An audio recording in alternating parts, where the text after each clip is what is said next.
তো গাইস, এই যে আমাদের আলু ক্ষেত।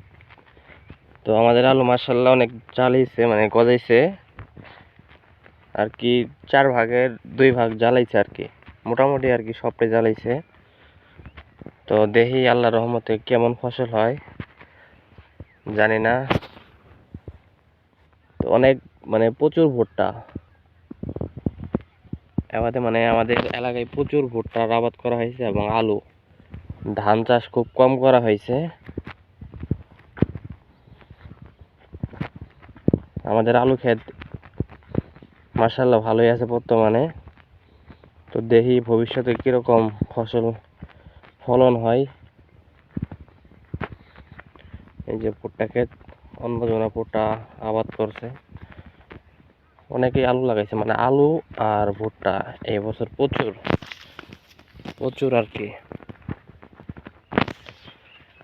এবারে ধানের দাম হয়তো বাড়বে, কারণ অনেকেই ধান চাষ করে নাই। তবে অনেকেই আলু তোলার পরে আবার ধান চাষ করবে আলু খেতেই। কেউ কেউ আবার মরিচ লাগাবে, যেমন আমরাও আলু তোলার পরে কিন্তু মরিচ লাগাবো।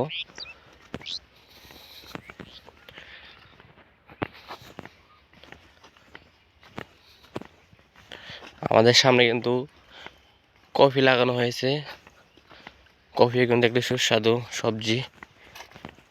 এই যে আমাদের সামনে, আমাদের এই সামনের ক্ষেতটি কফি লাগানো হয়েছে। তো প্রচুর আলু এবং ভুট্টা, আমাদের মানে প্রচুর আলু এবং ভুট্টা লাগানো হয়েছে আমাদের যে এলাকার ফসলের জমিগুলো আছে। এই যে কফি ক্ষেত, তো এখানে কফি লাগানো হয়েছে।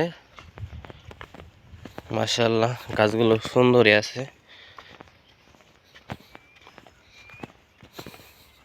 তো আমি যাচ্ছি, আমাদের আরেকটি ক্ষেত আছে, মানে ভুট্টা এবং আলু, কিছু আলু বেশি হয়েছিল এজন্য এখানে লাগানো হয়েছে।